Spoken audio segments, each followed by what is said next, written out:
India के सर्वश्रेष्ठ channel संस्कृति संस्थान में मैं आचार्य ओपी गुप्ता आप सभी सकारात्मक सोच वाले विद्यार्थियों का हार्दिक अभिनंदन करता हूं, स्वागत करता हूं। मित्रों, 25 वर्षों का अनुभवी, हजारों छात्र चयन देने वाला, लाखों स्टूडेंटों का मार्गदर्शन करने वाला, 20 से अधिक पुस्तकों का लेखक और भारतवर्ष में होने वाली सभी प्रतियोगी परीक्षाओं की तैयारी करवाने का अनुभव। जय श्री कृष्ण मित्रों, राधे राधे। जल्दी जल्दी जुड़ जाइए। आपके लिए आज प्रत्येक कारक का नया भाग लेकर के उपस्थित हुआ हूँ, यानी कि जो अगला कारक प्रकरण में अपना जो आगे का भाग था सप्तमी विभक्ति वाला अधिकरण कारक सप्तमी विभक्ति, तो वह लेकर के उपस्थित हुआ हूँ। फटाफट लाइक कर दो, शेयर कर दो मित्रों, कमेंट्स करके बता दो आवाज़ बिल्कुल सही आ रही क्या। फटाफट बता दीजिए आवाज़ बिल्कुल सही आ रही है मित्रों, जल्दी जल्दी बता दीजिए। कारक प्रकरण का अगला भाग लेकर के उपस्थित हुआ हूं मैं आज, जल्दी जल्दी जुड़ जाइए। आवाज सही आ रही है, राधे राधे कर दो, राधे राधे, जय श्री कृष्णा बोल दो, जल्दी जल्दी आगे बढ़ते हैं अपन। आवाज सही आ रही है मित्रों, फटाफट बता दो आवाज सही आ रही है क्या, जल्दी जल्दी बता दीजिए आवाज सही आ रही है। जय श्री कृष्णा, राधे राधे बोल दो एक बार। देखिए मित्र, हमने संबंध कारक की बात की थी, अब अधिकरण कारक की बात करेंगे।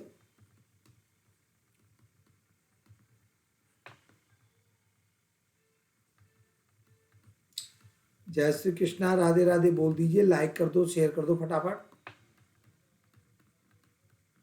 कारक प्रकरण की बात करेंगे, तो कारक प्रकरण में आज बात करेंगे अपन अधिकरण कारक सप्तमी विभक्ति की। मित्रों, अधिकरण कारक सप्तमी विभक्ति की बात करेंगे। अधिकरण कारक सप्तमी विभक्ति,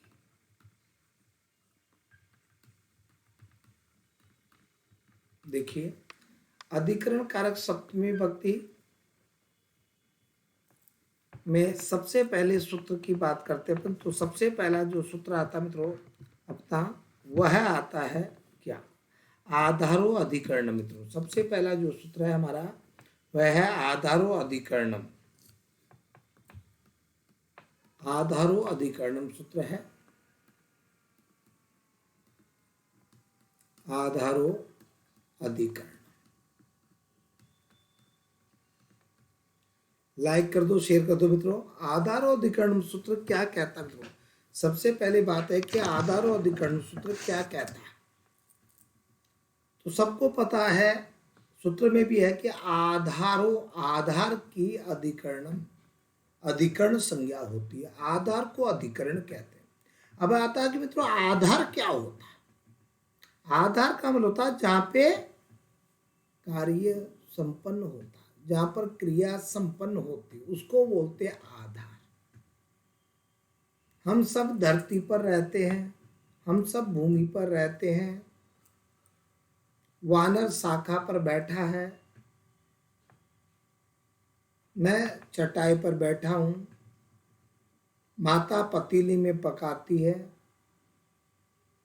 इत्यादि। तो सबसे पहले तो ये है कि आधार और अधिकरणम सूत्र करता क्या मतलब। तो सबसे पहली बात है कि यह अधिकरण संज्ञा विधायक सूत्र है। सबसे पहले तो क्या है कि यह अधिकरण संज्ञा विधायक सूत्र है, बिल्कुल। तो यह अधिकरण संज्ञा विधायक सूत्र है, यह अधिकरण संज्ञा, यह अधिकरण संज्ञा विधायक सूत्र। पहली बात, यह अधिकरण संज्ञा विधायक सूत्र में, तो सबसे पहली बात है कि यह अधिकरण संज्ञा विधायक सूत्र है, पहला बात, ठीक है ना। अब आती है कि अधिकरण किसे कहते हैं मित्रों, अब आती है कि अधिकरण किसे कहते हैं। तो अधिकरण की परिभाषा बताते हैं कि कर्ता तथा कर्म के द्वारा, क्या कि कर्ता तथा कर्म से संबंधित, कर्ता तथा कर्म से संबंधित क्रिया का जो आधार होता है, कर्ता तथा कर्म से संबंधित जो क्रिया का आधार होता है उसकी अधिकरण संज्ञा होती है, अर्थात आधार की अधिकरण संज्ञा। यदि आप सामान्य भाषा में आप परिभाषा दे तो कह सकते हो कि आधार की अधिकरण संज्ञा होती है। ठीक है मित्रों, तो थोड़ी सी व्यवस्थित रूप से परिभाषा कि कर्ता तथा कर्म से संबंधित, कर्ता तथा कर्म से संबंधित एक दो दिन की थोड़ी अपनी कुछ, आपको पता बाहर जाने वाला काम होता है वो, तो उसकी कुछ अगली बार से कुछ व्यवस्था करेंगे कि अपन कुछ क्लासेस की कि अपन लाइव ले सके, ऐसा कुछ करेंगे। ऐसा कभी होगा तो, नहीं तो पहले से रिकॉर्ड देखेंगे कैसा क्या। हाँ, तो देखिए कर्ता तथा कर्म से संबंधित, कर्ता तथा कर्म से संबंधित, कर्ता तथा कर्म से संबंधित, कर्ता तथा कर्म से संबंधित क्रिया का जो आधार होता है, क्रिया का जो आधार होता है, क्रिया का जो आधार, क्रिया का जो आधार होता है उसकी अधिकरण संज्ञा होती है, उसकी अधिकरण संज्ञा होती है, उसकी अधिकरण संज्ञा होती है,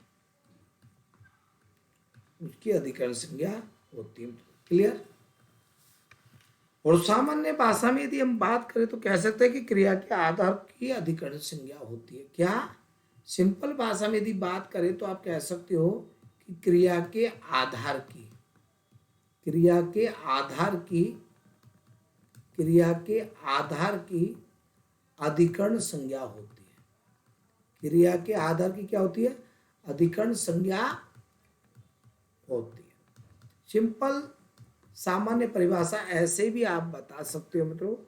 ठीक है, क्रिया के आधार की क्या होती है कि जहां पे क्रिया संपन्न होती है उस आधार की क्या होती है? अधिकरण संज्ञा होती है। एक बार इसका उदाहरण आपको बता देता हूं। ठीक है मित्रों, हाँ जी, देखिए उदाहरण देख लीजिए।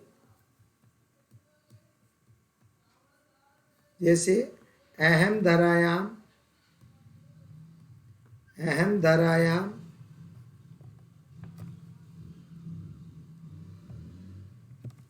अहम धरायाम वसामि, मैं धरती पर रहता हूं। तो जो धरायाम है ये क्या है? हमारा आधार। धरायाम में क्या है? आधार। और आधार की कौन सी संज्ञा होगी? अधिकरण संज्ञा। आधार की कौन सी संज्ञा होगी? अधिकरण संज्ञा। और जिसकी भी अधिकरण संज्ञा होगी उसमें क्या होगी? सप्तमी विभक्ति। उसमें कौन सी विभक्ति होगी? सप्तमी विभक्ति। तो आधार की क्या होगी? अधिकरण संज्ञा। तो धरायाम यह आधार है और इस आधार की कौन सी संज्ञा होगी? अधिकरण संज्ञा। और जिसकी अधिकरण संज्ञा होगी उसमें कौन सी होगी? उसमें सप्तमी विभक्ति होती है। क्लियर? छोटी सी बात है वो कोई। अब थोड़ी सी करेंगे कि सप्तमी विभक्ति करने वाला सूत्र कौन सा है, एक बार इसकी थोड़ी अपन चर्चा करते हैं, फिर आगे थोड़ा इसका विस्तार करते हैं। तो एक बार बीच में सूत्र ले लेते हैं उत्तम कि सप्तम्य अधिकरणे च, एक सूत्र है सप्तम्य अधिकरणे च, सप्तम्य अधिकरणे,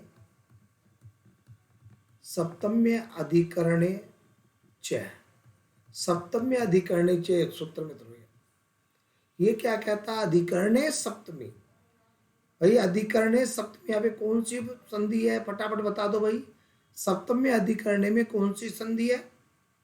यण संधि है। कौन सी संधि है? यण संधि। सप्तमी प्लस अधिकरणे हो जाएगा। तो अधिकरण यानी अधिकरण में सप्तमी विभक्ति होती है। तो यह क्या सूत्र हो गया? यह सप्तमी विभक्ति विधायक सूत्र बन गया। क्या? यह सप्तमी विभक्ति, यह सप्तमी विभक्ति विधायक सूत्र है। यह सप्तमी विभक्ति विधायक सूत्र है। किसमें होती है? अधिकरण कारक में सप्तमी विभक्ति होती है भाई। इसमें होती है अधिकरणे, कि अधिकरण कारक में, अधिकरण कारक में, अधिकरण कारक में सप्तमी विभक्ति होती है। अधिकरण कारक में सप्तमी विभक्ति होती है। अधिकरण कारक में सप्तमी विभक्ति होती है। Clear, simple. लेकिन यहाँ पे एक और विशेष प्रश्न आपसे बनेगा, एक विशेष प्रश्न बनेगा, इसलिए इसको मोस्ट कहेंगे। क्या, देखिए, एक वेरी मोस्ट इंपोर्टेंट प्रश्न आपसे पूछा जा सकता है, तो ध्यान रखना। क्या, तो देखिए, अपन को कहा जाता है, पूछा जाएगा कि सप्तम्य अधिकरणे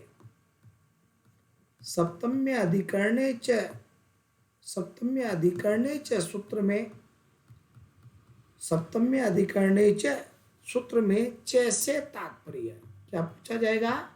च, ये जो च आया इससे, कि सप्तम्य अधिकरणे च सूत्र में च से तात्पर्य है।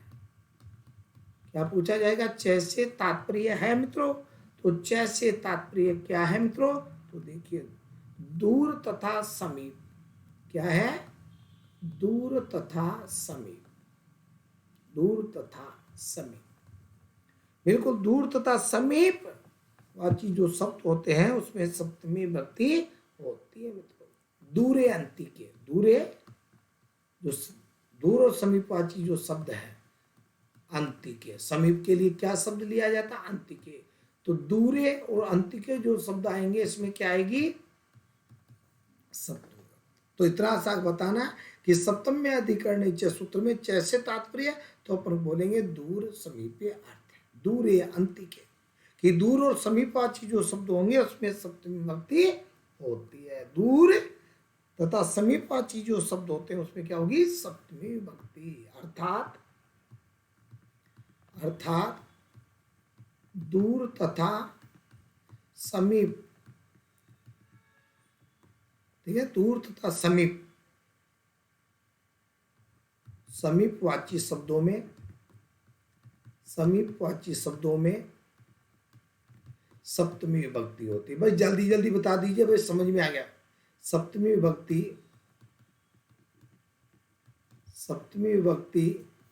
होती है। फटाफट बता दीजिए भाई, समझ में आ गया? ठीक है, अपन से ये वाला प्रश्न पूछा जाएगा, सीधी सी बात है। सप्तम्य अधिकरण नहीं चाहिए, कोई दिक्कत नहीं है। अधिकरण कारक में सप्तमी होती है तो यहाँ पे कोई दिक्कत नहीं आएगी।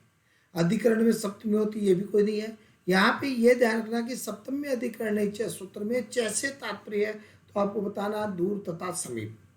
अंतिक यानी समीप होता है। अंतिक यानी क्या होता है? समीप। अंतिक यानी क्या होता है? समीप। तो दूर तथा अंतिक यानी समीपवाची शब्दों में, दूर तथा समीपवाची शब्दों में सप्तमी विभक्ति होती है। तो जैसे घर से दूर, तो दूरे अंतिके शब्दों का ध्यान रखना। क्लियर? केवल इतना बताना है, दूर और अंतिक शब्द। क्लियर? तो सप्तमी विभक्ति जो आती है उसका आप ध्यान रखना। क्लियर मित्रों? जैसे सामान्य, अब आती है बात विशेष बात क्या आती है, तो आप आराम से देखिए। अब जो विशेष प्रश्न बनेगा वो आधार के ऊपर प्रश्न बनेगा। किसके ऊपर है? आधार के ऊपर प्रश्न बन रहा है कि आधार कितने प्रकार का होता है। आपसे प्रश्न पूछा जाएगा कि आधार कितने प्रकार का होता है। आपसे प्रश्न ये पूछा जाएगा कि आधार कितने प्रकार का होता है। बिल्कुल, आपसे जो प्रश्न पूछा जाएगा वो पूछा जाएगा कि आधार कितने प्रकार का होता है। जल्दी जल्दी बताइए भाई, आधार कितने प्रकार का होता है?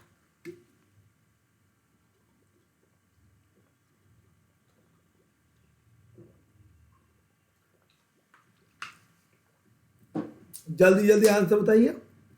राधे राधे बोल तो जाओ भाई। यदि आनंद आ गया हो, आनंद आ रहा हो तो राधे राधे बोलती जाइए। बिल्कुल ध्यान रखना, ये एक दो दिन हम बाहर हैं, आपको पता है। तो बाहर जाने के कारण आपकी क्लास रिकॉर्डेड करके जा रहे हैं, ताकि आपको असुविधा नहीं होए, क्योंकि वहाँ पे नेटवर्क की प्रॉब्लम आती है, इसलिए समस्या है। बाकी इसका भी कुछ अपन समाधान निकालेंगे। बिल्कुल, तो या तो क्लासेज अपन लंबी ले लेंगे, 2 दिन के लिए, 3 दिन के लिए, यह भी लंबी क्लासेज ले लेंगे। ये क्लासेज यही इसीलिए डाली है कि आप लोगों का बिल्कुल भी नुकसान नहीं होए। बाकी आगे के लिए कुछ विकल्प अपन इसका कुछ ऑप्शन निकालेंगे, क्या है कुछ, नहीं तो और कुछ करेंगे, देखते हैं। ठीक है मित्रों, तो अब की बार थोड़ी असुविधा है, लेकिन क्या करें। देखिए, आधार 3 प्रकार का होता है। अच्छी तरीके से ध्यान कर लेना कि आधार 3 प्रकार का होता है। प्रश्न पूछा जाता है कि आधार कितने प्रकार का होता है मित्रों, जल्दी जल्दी। आधार 3 प्रकार का होता है। आधार 3 प्रकार का। आधार कितने प्रकार का है? आधार 3 प्रकार का होता है। बिल्कुल होता है, कर लो इसको चाहे। आधार 3 प्रकार का होता है। भाई नाम फटाफट कमेंट्स में नाम बता दो, किसी को पता है तो नाम बता दो। आधार 3 प्रकार का होता है, नाम बता दो एक बार, फिर एक एक के बारे में चर्चा अपन कर लेंगे। फटाफट नाम बता दो किसी को पता हो तो। देखिए, पहला होता औपश्लेषिक। पहला कौन सा होता है मित्रों? औपश्लेषिक आधार। पहला कौन सा होता है? औपश्लेषिक आधार। दूसरा कौन सा होता है? वैशिक आधार। कौन सा आधार? वैशिक आधार। और तीसरा कौन सा होता है मित्रों? अभिव्यापक आधार। यहां से प्रश्न बनेंगे मित्रों अपने। राधे राधे बोल दो, लाइक कर दो, शेयर कर दो, बोलने की जरूरत नहीं बेटा, फटाफट बिल्कुल। तो एक मिनट, औपश्लेषिक है ना, औपश्लेषिक आधार है। औपश्लेषिक आधार, औपश्लेषिक आधार, वैशिक आधार और अभिव्यापक आधार। आपसे प्रश्न पूछे जाएंगे। सबसे पहले तो आधार कितने प्रकार का होता है? तो 3 प्रकार का। आपको नाम याद रखने, औपश्लेषिक आधार, वैशिक आधार और अभिव्यापक आधार। 3 प्रकार आपको याद रखने हैं। बिल्कुल 3 प्रकार अपन को याद रखने हैं यहाँ पे। अब आता है औपश्लेषिक आधार में कौन सा उदाहरण? वहाँ संबंध पूछेंगे, उदाहरण पूछेंगे, सब कुछ पूछेंगे। देखिए,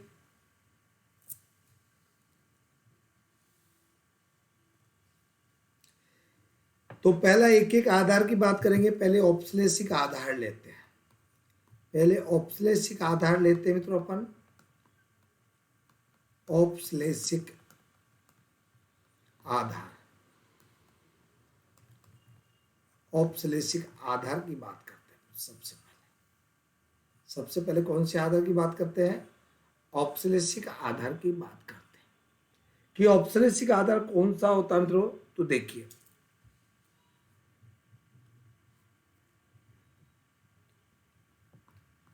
जिसके साथ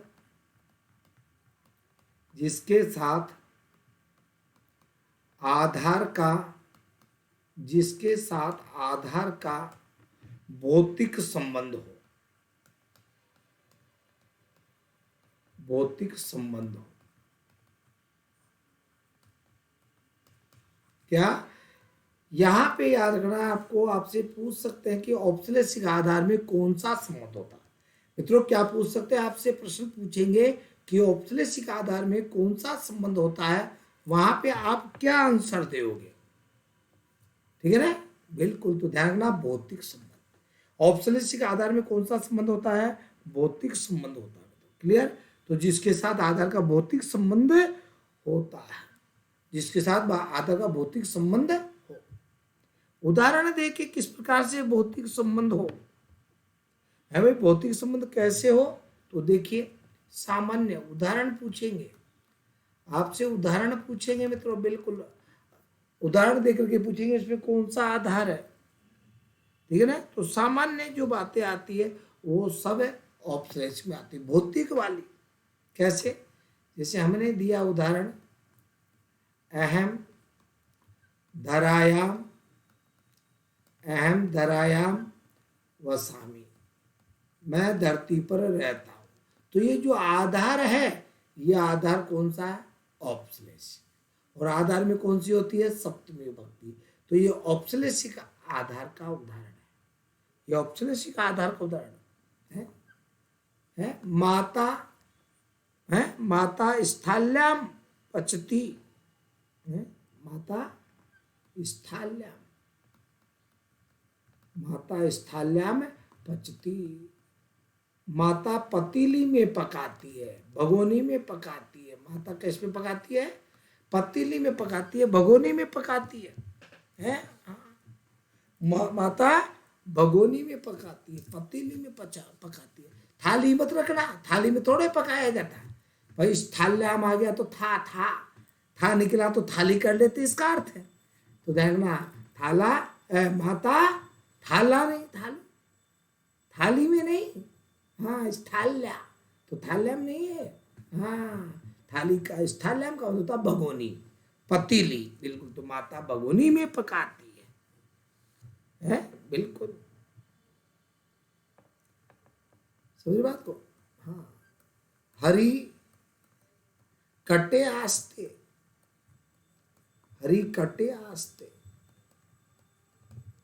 हरी कटे चटाई पर बैठता, कटे नहीं चटाई, हरी चटाई पर बैठता। देखो आधार है, भौतिक है, सब भौतिक है यहाँ पे है। हाँ भौतिक है, फिजिकल रूप में होते हैं सब, है हो सकता है कुछ भी। हाँ बिल्कुल, ठीक है ना।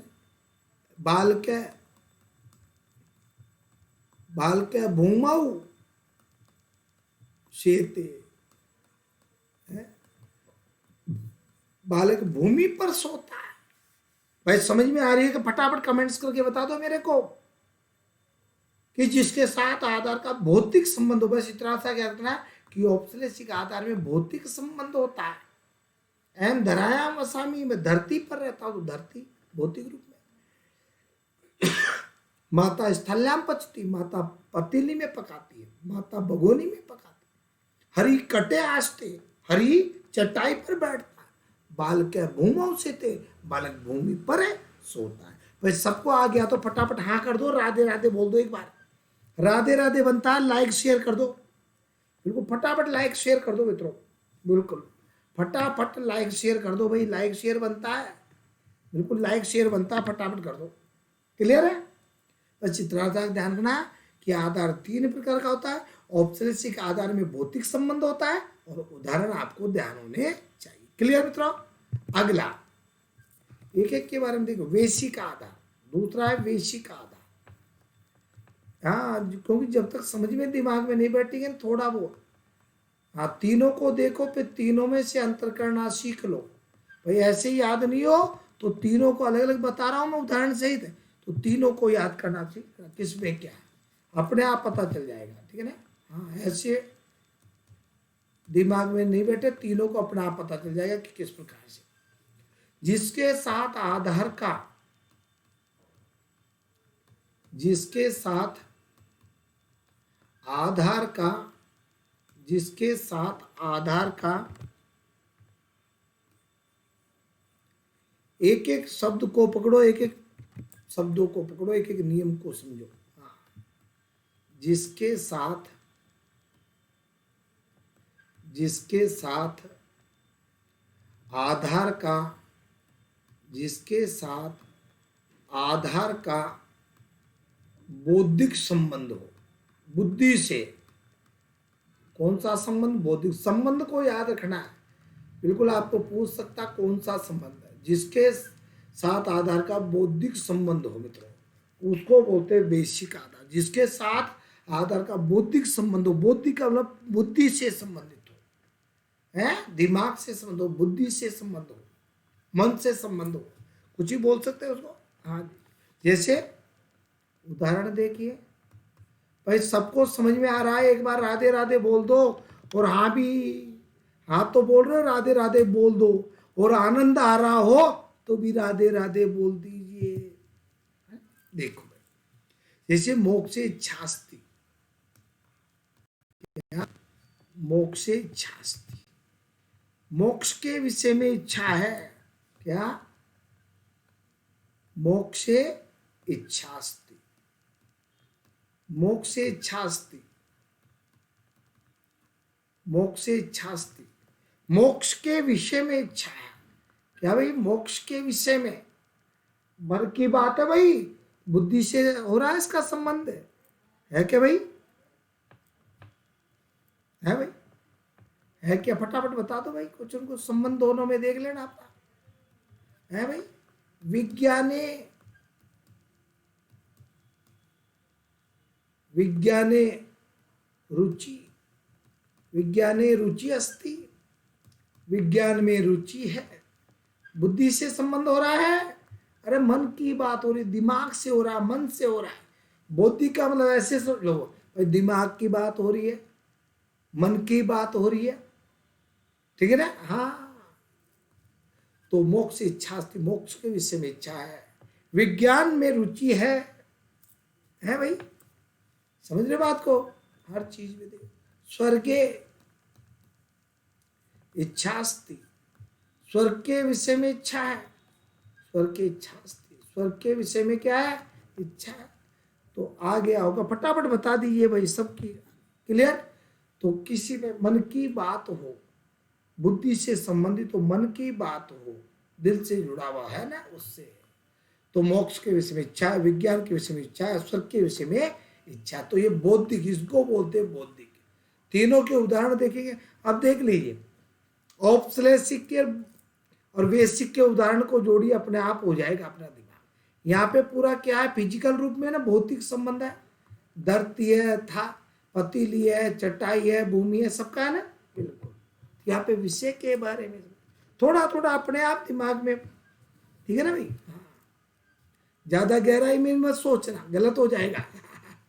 बिल्कुल ज्यादा गहराई में गया तो गलत भी हो सकता है ना भाई। हाँ, ज्यादा गहराई में गए तो गलत भी हो जाए।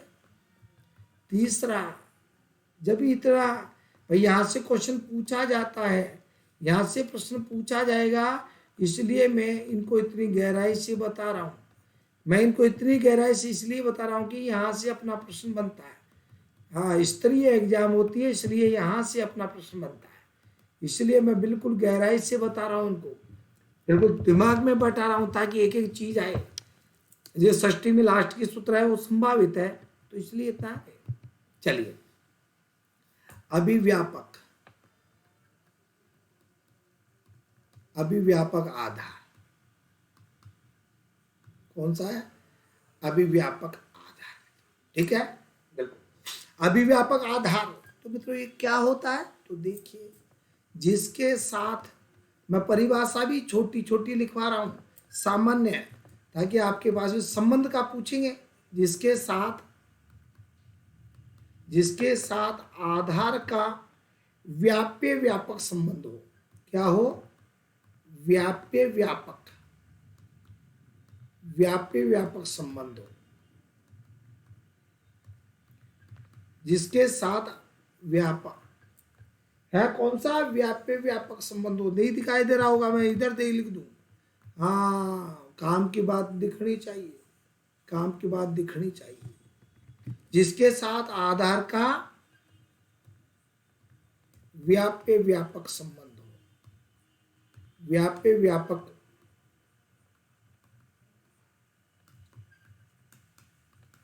जिसके साथ आधार का व्याप्य व्यापक संबंध हो, जिसके साथ व्यापार, जिसके साथ आधार का क्या हो, व्याप्य व्यापक।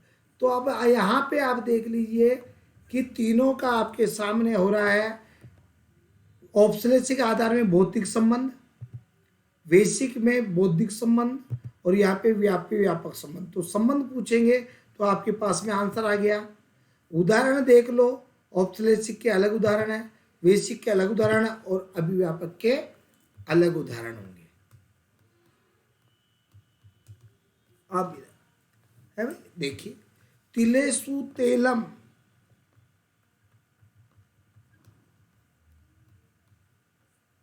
तिलेसु तेलम, भाई तिलों में क्या है, तेल है। तिलों में क्या, तेल। व्याप्य व्यापक का मतलब है जो सार्वभौम सत्य होते हैं, इसको सबके सब स्वीकार करते हैं, जो सार्वभौम होता है, सबको स्वीकार होता है, वो व्याप्य व्यापक संबंध। तिलों में तेल होता है जी। सर्वस्मिन आत्मा अस्ति, जो सब स्वीकार करे, सर्वस्मिन आत्मा अस्ति, सर्वस्मिन आत्मा अस्ति, सब में आत्मा है, सर्वस्मिन आत्मा अस्ति, सब में आत्मा है। अब आप खुद ही देख लीजिए, आप खुद ही देख लीजिए, आपको हो जाएगा क्या। दुग्धे, दुग्धे सर्प्य अस्ति, सर्प्य यानी घी, दूध में घी है, दूध में घी है। भाई जल्दी जल्दी बता दीजिए। जो सबको मान्य है वो अभिव्यापक, तिलों में तेल ही होता है, बिल्कुल सब जगह आत्मा है, सब में आत्मा है, दूध में घी होता है। भाई सबको समझ में आ गया? एक बार राधे राधे बोल दो और हाँ बोल दो। और लाइक शेयर तो बनता है बेटा, हाँ लाइक बनता है, शेयर बनता है। और जिन्होंने सब्सक्राइब नहीं किया वो सब्सक्राइब भी कर लो, फटाफट फटाफट कर लो मित्रों। आनंद आ रहा हो तो क्लियर। एक क्वेश्चन यहां से पूछा जाएगा, इसलिए मैं इतनी आपको करा। एक क्वेश्चन आपका यह आधार वाला आता है, इसलिए मैंने इतनी आपको डीपली से बताया ताकि क्लियर है। सब तरीके से फटाफट फटाफट बता दो, क्लियर है। अगला प्रश्न, अगला प्रश्न आप देखिए। अगला सूत्र है वेरी मोस्ट इंपोर्टेंट है, वेरी मोस्ट इंपोर्टेंट सूत्र की बात कर रहा हूं मैं। देखिए, यस्य च भावेन भाव लक्षणम, यस्य च भावेन, यस्य च भावेन भाव लक्षणम, यस्य च भावेन भाव लक्षणम मित्रों, यस्य च भावेन भाव लक्षणम। भाई यहां से भी प्रश्न आएगा, अच्छी तरह घोट के पी जाए भाई, यहां से भी प्रश्न बढ़ेगा। वेरी मोस्ट इंपोर्टेंट है, बिल्कुल यहां से भी क्वेश्चन पूछा जाएगा, बिल्कुल पूरी संभावना होती है। ठीक है, देखो ये क्या कहता है, यस्य जिसकी, भाव बोलते क्रिया, क्रिया को बोलते भाव, कि जिसकी क्रिया से भाव लक्षणम, कोई दूसरी क्रिया लक्षित हो। क्या? जिसकी क्रिया से कोई दूसरी क्रिया लक्षित हो। ठीक है, ऐसे कह सकते हो सिंपल भाषा में कि एक क्रिया के बाद दूसरी क्रिया हो, एक क्रिया के बाद में दूसरी क्रिया हो, तो पहली क्रिया में और उससे संबंधित जो कर्ता होता है उसमें सप्तमी विभक्ति होती है। क्या? एक क्रिया के बाद में दूसरी क्रिया हो तो पहली क्रिया में और उससे संबंधित जो कर्ता होता है उसमें सप्तमी विभक्ति होती है। क्लियर? तो दोनों तरीके से मैं लिखवा देता हूं, ये वेरी मोस्ट इंपोर्टेंट है, इसको अच्छी तरीके से याद करना है। क्लियर मित्रों? देखिए, जिसकी क्रिया से, भाई फटाफट लाइक शेयर कर दो, लाइक शेयर फटाफट कर दो, बस इसमें कंजूसाई मत करा करो। हाँ, जिसकी क्रिया से, जिसकी क्रिया से कोई दूसरी क्रिया, जिसकी क्रिया से कोई दूसरी क्रिया, जिसकी क्रिया से कोई दूसरी क्रिया लक्षित हो। क्या बोल रहा है? जिसकी क्रिया से कोई दूसरी क्रिया लक्षित हो तो पहली क्रिया में, पहली क्रिया में, पहली क्रिया में और उससे संबंधित, पहली क्रिया में और उससे संबंधित, पहली क्रिया में और उससे संबंधित कर्ता में, पहली क्रिया में और उससे संबंधित कर्ता में सप्तमी विभक्ति होती है, सप्तमी विभक्ति होती है, सप्तमी विभक्ति होती है। क्या? जिसकी क्रिया से कोई दूसरी क्रिया लक्षित हो, मतलब एक क्रिया से कोई दूसरी क्रिया लक्षित हो तो पहली क्रिया में और उससे संबंधित कर्ता में क्या होती है? सप्तमी विभक्ति। इसको एक और सरल करके बता देता हूं, अर्थात एक क्रिया के बाद, अर्थात एक क्रिया के बाद, एक क्रिया के बाद दूसरी क्रिया, एक क्रिया के बाद दूसरी क्रिया हो तो, एक क्रिया के बाद दूसरी क्रिया हो तो, एक क्रिया के बाद दूसरी क्रिया हो तो पहली क्रिया में, एक क्रिया के बाद दूसरी क्रिया हो तो पहली क्रिया में, पहली क्रिया में और उससे संबंधित कर्ता में सप्तमी होती है। बिल्कुल वही, पहली क्रिया में और उससे संबंधित, उससे संबंधित कर्ता में सप्तमी होती। भाई पर सबको समझ में आ गया तो हाँ कर दो भाई, ताकि मैं आगे बढ़ूं। छोटी सी बात बोलिए, मैंने और कुछ भी नहीं बोली। सिंपल लैंग्वेज में देखो, सिंपल लैंग्वेज में देखो तो इतनी बात है कि एक क्रिया के बाद दूसरी क्रिया हो तो पहली क्रिया में और उससे संबंधित कर्ता में सप्तमी विभक्ति होती है। बस इतना सा ध्यान रखना और कुछ भी नहीं करना। क्लियर मित्रों? छोटी सी बात मैंने बोली। कैसे? पहले सिंपल वाक्य से बता देता हूं, पहले सिंपल वाक्य से आपको समझा देता हूं ताकि आपको समझ में पूरा आ जाए। रामे रामे वनम गते, रामे वनम गते। आनंद आ रहा हो राधे राधे बोल दो। रामे वनम गते दशरथ मृत, दशरथ मृत। इधर देखो भाई, राम के वन जाने पर दशरथ की मृत्यु, राम के वन जाने पर दशरथ की मृत्यु। तो राम के वनम गते, पहली क्रिया कौन सी है? पहली क्रिया कौन सी है? गते। दूसरी क्रिया राम के वन जाने पर दशरथ की मृत्यु, दूसरी क्रिया कौन सी है? दूसरी क्रिया कौन सी है भाई? मृत है। पहली क्रिया गते है, दूसरी क्रिया मृत है। सूत्र बोल रहा है पहली क्रिया के बाद में दूसरी क्रिया हो, पहली क्रिया के बाद में दूसरी क्रिया हो तो पहली क्रिया में और उससे संबंधित कर्ता में। भाई राम के वन जाने पर कौन गया? राम। तो इसका कर्ता कौन है? यह। तो कर्ता में राम में कौन सी है? सप्तमी। गते में कौन सी विभक्ति है? कि राम के वन जाने पर दशरथ की मृत्यु की पहली क्रिया के बाद में दूसरी क्रिया हो तो पहली क्रिया में और पहली क्रिया से संबंधित जो कर्ता उसमें। कौन जा रहा है? राम जा रहा है। तो राम कर्ता, पहली क्रिया का कर्ता राम है तो राम में सप्तमी। क्लियर मित्रों? फटाफट बता दो, सबको समझ में आ गई तो फटाफट बता दो भाई, फटाफट जल्दी। एक ये उदाहरण भी पूछा जाता है, एक ये उदाहरण पूछा जाता है, एक ये उदाहरण पूछा जाता है। यह उदाहरण भी वेरी मोस्ट इंपोर्टेंट, उदाहरण भी वेरी मोस्ट है। हाँ, उदाहरण भी यही पूछे जाते हैं। जल्दी जल्दी जल्दी जल्दी बता दीजिए। क्लियर? देखिए गोसु, हाँ जी मित्रों, एक एक चीज का ध्यान रखे। छोटी बात हो बड़ी बात हो, बारीकी चीज समझाने में टाइम लगता है बेटा।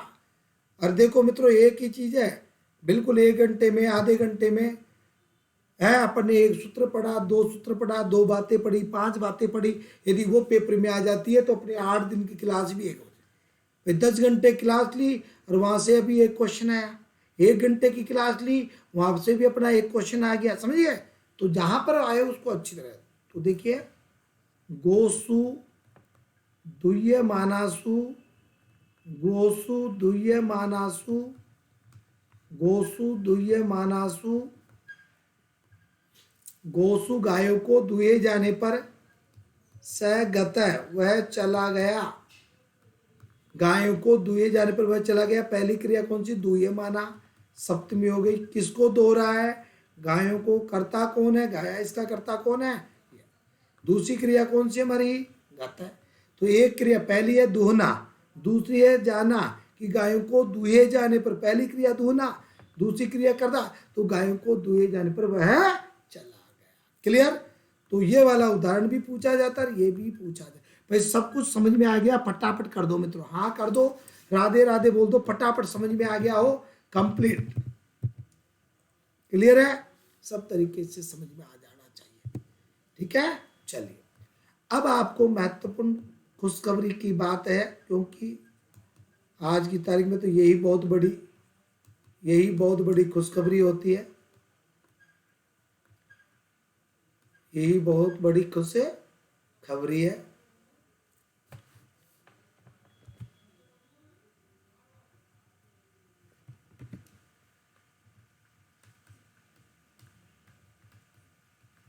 देखिए मित्रों, क्या बहुत बड़ी खुशखबरी है कि जिन भी स्टूडेंट्स ने संस्कृत से जेआरएफ क्लियर करने का सपना देख रखा है, नेट क्लियर करने का सपना देख रखा है, कॉलेज व्याख्याता बनने का सपना देख रखा है जिस भी स्टूडेंट ने।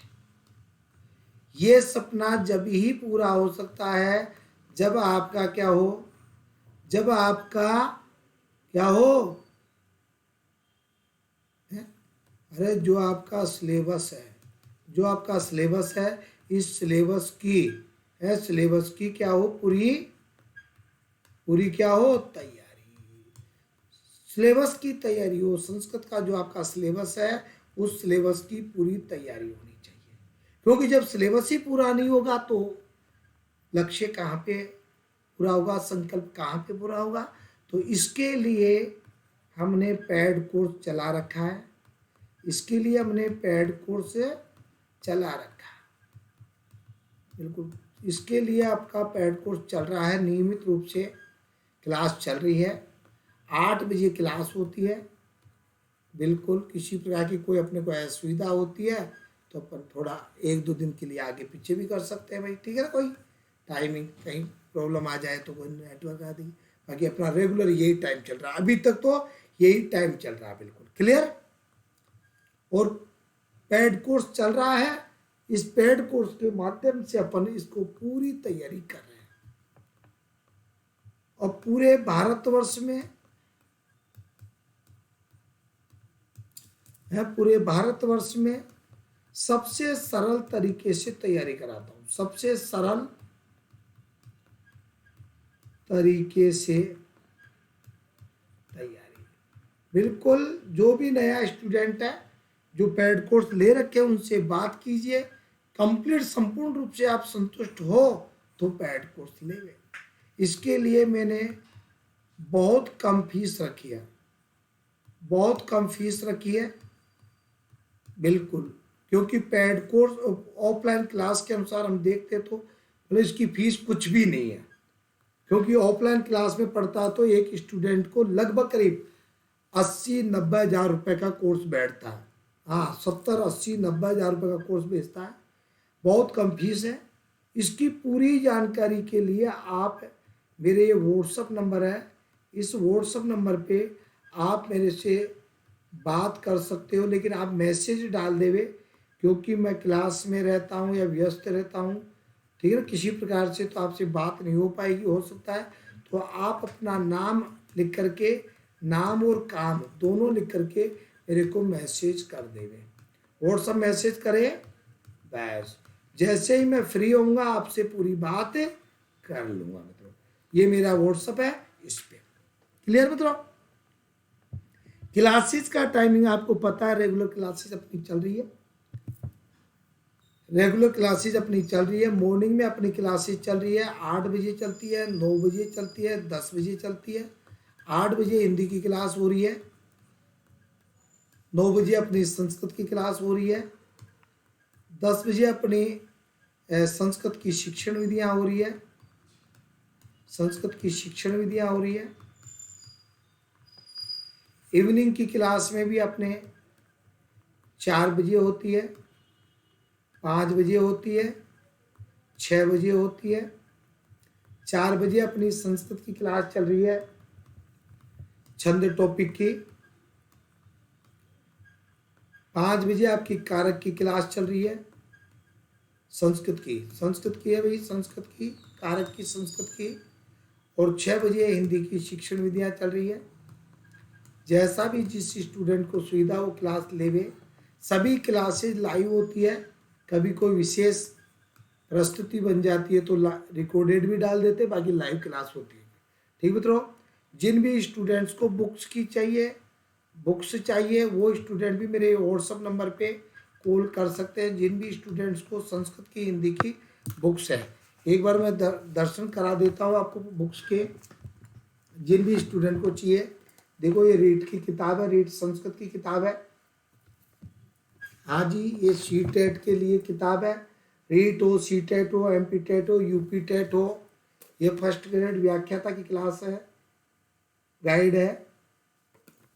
ये आपकी रीट सी टेट के लिए मॉडल की है, फर्स्ट ग्रेड का मॉडल भी है। ये सामान्य हिंदी की बुक है आपकी, ये पीएसआई हिंदी के लिए बुक है, और इसी प्रकार अन्य और भी अन्य पुस्तकें हैं। तो जिन भी स्टूडेंट्स को बुक के बारे में पूरी जानकारी चाहिए वो भी मेरे से संपर्क कर सकता है। अगली चर्चा अपनी अगली क्लास में करेंगे। भाई 1-2 दिन मैं अभी रिकॉर्डेड क्लासेस ले रहा था, क्योंकि आपको पता है मैं 2-3 दिन के लिए बाहर आता हूँ, वहाँ पे थोड़ी नेटवर्क की प्रॉब्लम है। तो कुछ हाँ, बाकी जल्दी इसका समाधान हो जाएगा कि हमें जाना नहीं पड़ेगा, यहीं पे अपना काम हो जाएगा। तो ये मेरी पुस्तकें हैं। जिन भी स्टूडेंट्स को पुस्तक चाहिए व्याख्याता के लिए, रीट के लिए, सीटेट के लिए, सामान्य हिंदी के लिए, पीएसआई के लिए, पटवार के लिए, ठीक है ना, मॉडल पेपर, किसी प्रकार की तो पूरी किताबें हैं, उनकी जानकारी आप ले सकते हैं, कोई दिक्कत नहीं है। ये मेरे ऑफलाइन क्लास में मैं स्टूडेंट्स हैं मेरे। संस्कृति संस्थान मेरा जयपुर में है, जयपुर राजस्थान में संस्थान चलता है, ठीक है ना। ये मेरा सफलता सूत्र है। सफल होने वाले अलग नहीं होते, प्रत्येक कार्य अलग ढंग से। पूरे भारतवर्ष में सबसे अलग ढंग से मैं शिक्षण कराता हूँ, सबसे सरल तरीके से ट्रिक्स से करवाता हूँ। और पूरी जानकारी के लिए मित्रों आपको क्या करना है, ज़्यादा से ज़्यादा अपने मित्रों को शेयर करें कि गुरुजी का ऑनलाइन क्लासेस चलती है, आप वहाँ पे ले सकते हैं। तो सब्सक्राइब करना अपन को, घंटी का जो बटन है उसको दबा देना ताकि नोटिफिकेशन मिल जाए, ऑल पे टिक कर देना। और कुछ भी आपको जानकारी चाहिए बुक के संबंधित, पैड कोर्स से संबंधित, ये मेरा व्हाट्सअप नंबर है। इस व्हाट्सअप नंबर पे आप क्या कर देवे, मैसेज दे दे। सभी क्लास का जो लिंक है मित्रों, सभी क्लास का लिंक मैं स्टेटस पे लगाता हूँ। हाँ, सभी क्लास का लिंक स्टेटस पे लगाता हूँ। तो आप अपना नाम मेरे को मैसेज कर देवे, क्योंकि जब तक मैं आपका नाम सेव नहीं करूँगा, जब तक आपको स्टेटस नहीं दिया, ठीक है मित्रों। तो अगली चर्चा अगली क्लास में करेंगे। जब तक के लिए जय श्री कृष्णा, राधे राधे, राम राम, जय हिंद, जय भारत।